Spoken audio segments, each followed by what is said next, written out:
Once again, ladies and gentlemen, thank you for joining me. It's once again Jez Mukwena here. I wanted to take it that some of you might have watched my previous video that dealt with the Pan-African Parliament, how it functions in its committees.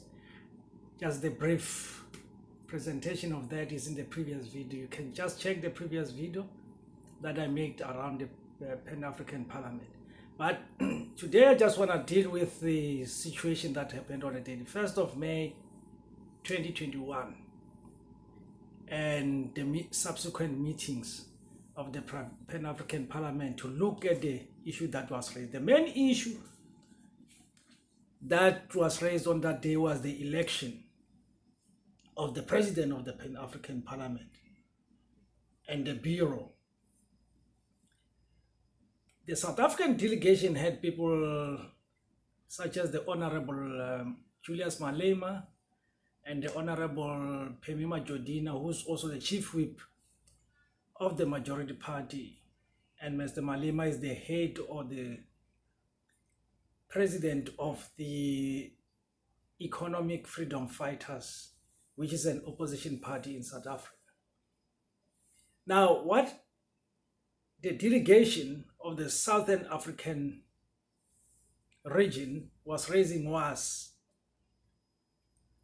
the rotation of the presidency of the Pan-African Parliament.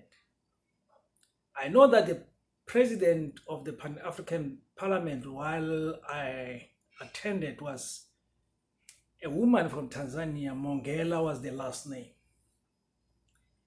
But obviously she was not re-elected by her parliament or was not mandated by her parliament to come and represent them in the Pan-African Parliament. But at the moment, there are members of Tanzania who are part of the Pan-African Parliament. Now, what was the main issue? The main issue was the rotation. The South African Parliament delegation suggested that the seat or the presidency must rotate. It was also supported by other members from the SADC region. Now, the principle, in my view, works because it's working in the African Union. In the African Union, the presidency or the head of the African Union is rotating among the 5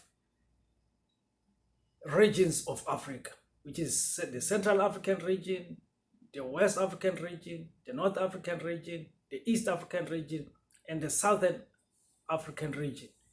And now it rotates. It was Egypt before South Africa, which is occupying the chairmanship of the African Union. So it rotates. And now the legal council of the African Union issued a sort of an advice to the Pan-African Parliament that the presidents of the Pan-African Parliament must rotate. But that is being challenged by other members of the Pan-African Parliament, specifically those that come from West Africa, which has been occupying this position for the past few terms. Now, it is argued by the delegation of the SADC region that this must rotate and it will help in uniting the continent. In my view, that will work, will help in making sure that the continent remains united and there's no region that dominates the Pan-African Parliament. And it is very important that this principle is applied because we know that there is a problem of the Francophone countries and the Anglophone countries, which has created division among the African countries themselves. Because those who were colonized by France sometimes group themselves against those who were colonized by the British. And now that fight always simmers when there are similar disagreements. So the good approach will be to rotate, to adopt the principle of rotation, which many of the members from the SADC region argue for. And I think that will help. Even in committees, if it's possible, it can rotate so that it allows members from different regions to continue occupying, to continue contributing equally and treating each other as equal partners from the various countries. So that is my position. So, but anyway, you can make your comment in the comment section, then we can discuss and make further comments if that's necessary. Thanks for listening. Thank you for watching this video.